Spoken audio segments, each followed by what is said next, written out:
Quinta-feira, o Supremo Tribunal Federal suspendeu o julgamento que discute a descriminalização do porte de drogas para uso pessoal. Depois do voto favorável do ministro Alexandre de Moraes para liberar o porte de maconha para consumo pessoal, o relator da ação, ministro Gilmar Mendes, pediu mais tempo para analisar os votos apresentados e prometeu liberar o processo nos próximos dias. A presidente da Corte, ministra Rosa Weber, atendeu ao pedido sem determinar uma data para a retomada do tema. Em seu voto, o ministro Alexandre de Moraes sugeriu que cada pessoa tenha permissão para carregar até 60 gramas de maconha e plantar até 6 pés da droga em casa. Por enquanto, o placar é de 4 votos a favor da liberação do porte de drogas para consumo pessoal. Outros 7 ministros ainda precisam se manifestar.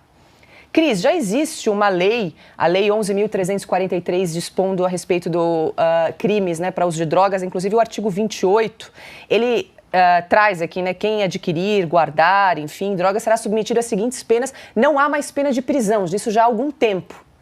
O que faltava, que ficava em aberto pela legislação, é em relação à quantidade da substância, que aqui, inclusive, diz no parágrafo 2º, para determinar, e aí é o judiciário quem determina, o juiz, para determinar se a droga destinava-se a consumo pessoal, o juiz atenderá à natureza e à quantidade da substância apreendida, ao local e às condições em que se desenvolveu a ação, às circunstâncias sociais e pessoais, bem como à conduta e aos antecedentes do agente. Quer dizer, o legislativo deixou em aberto a quantidade de drogas para definir o que era o não consumo pessoal. E agora o ministro Alexandre de Moraes se manifesta falando em até 60 gramas de maconha e até 6 pés da droga em casa, Tá querendo legislar, Paula? Mais uma vez, o STF querendo legislar sem ter voto, sem representar um único brasileiro. Nenhum desses ministros representa nenhum brasileiro. Eles foram nomeados por presidente da República, mas não concorreram a eleição nenhuma. E eles não estão autorizados a criar leis. E o estranho, ou não, é que justamente nesse momento o Congresso está discutindo, sim, penalidades, está reformulando essa lei. Tem um projeto de lei que passou ontem na Comissão de Segurança Pública, estabelecendo, se não me engano, até 4 anos de prisão para porte de drogas ilícitas. Então, inclusive o pessoal da Comissão de Segurança Pública, no fim da sessão de ontem, estava decidindo ali de mandar uma carta, um pedido, enfim, um ofício para o STF, para a ministra Rosa Weber, presidente do STF, para que o STF suspendesse essa análise desse caso específico aí, que pode criar uma jurisprudência e passar a valer quase como lei, que suspendesse até que o legislativo terminasse de legislar, porque é tarefa do parlamento e não dos juízes ministros do STF. E lá, depois da Comissão de Segurança Pública, que já aprovou a penalidade de prisão para quem é pego consumindo drogas, que é proibido no Brasil e proibido pela Constituição Federal, passa agora pela Comissão de Constituição e Justiça, depois vai a plenário.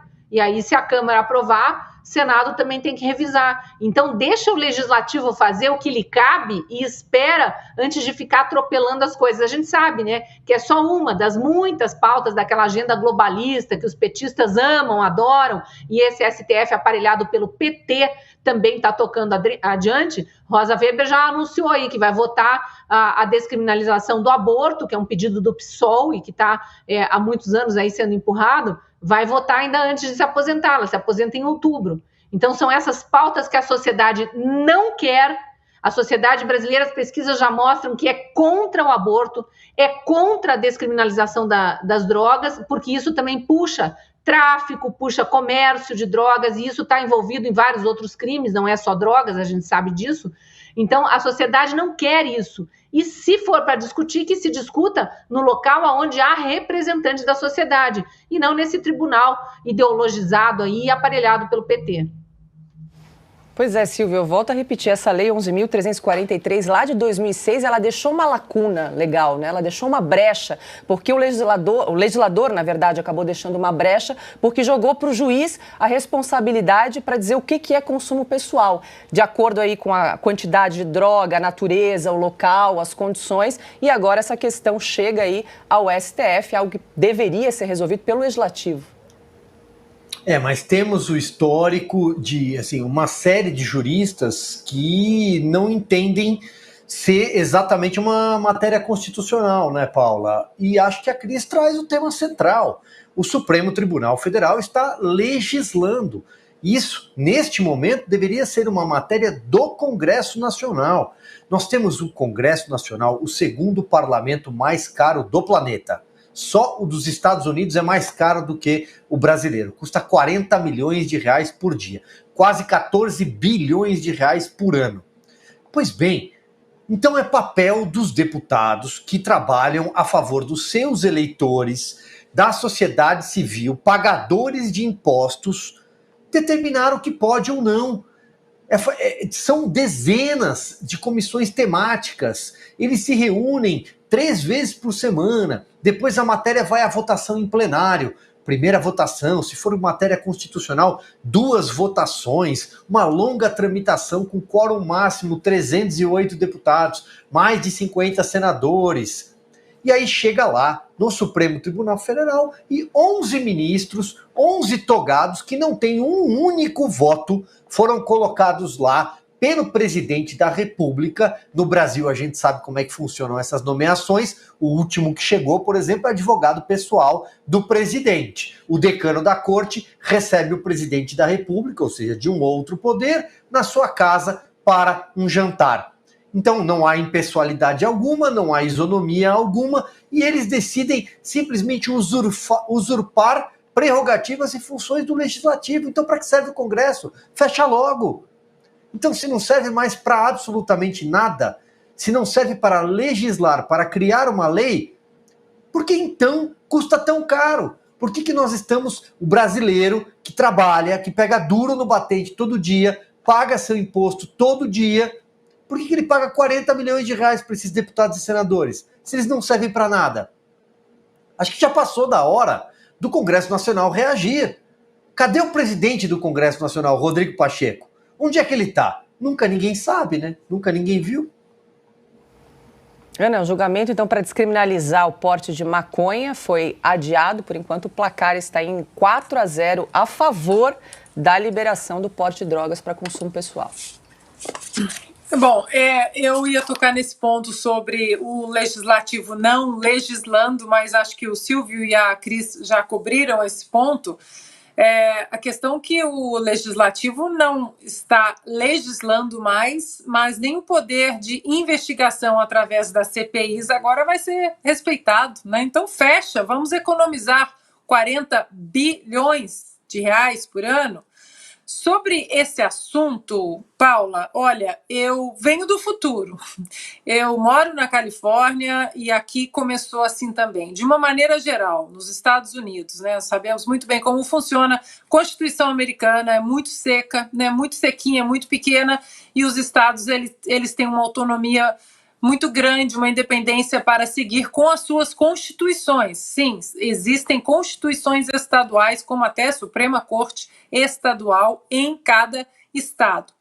E o que os americanos chamam, né, esse sistema, não apenas conhecido como federalismo americano, mas é chamado também de laboratórios de democracia ou da democracia, como queiram. Ou seja, passa alguma lei em relação ao aborto, a drogas ou ao trânsito, o que quer que seja, coleiras de cachorro em Oklahoma, todo mundo fica de olho, vamos ver o que vai acontecer ali.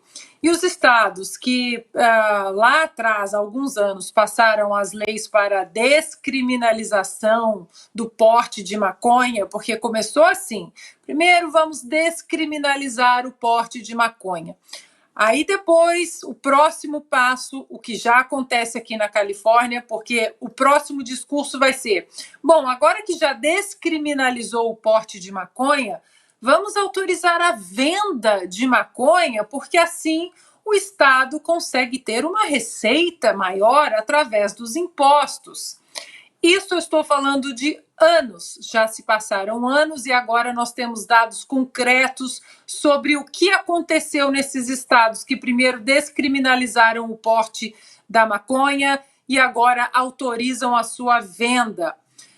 O contrabando, né, não diminuiu, o tráfico não diminuiu, muito pelo contrário, o tráfico ele aumentou, né, o mercado paralelo aqui na Califórnia, que tem fronteira com o México, ele é muito mais intenso agora. Existe uma matéria longa, até no New York Times, vocês podem achar aí no Google, explicando exatamente por que essa descriminalização do porte e autorização para a venda, como isso só piorou ainda mais um cenário que já era ruim e só piorou um cenário de uso de drogas, abandono escolar, drogas agora alinhadas também ao consumo de outras drogas, né? A maconha agora alinhada ao consumo de álcool e outras drogas, ou seja, basta passar os olhos aí pelas redes sociais que você vai ver que as cidades que descriminalizaram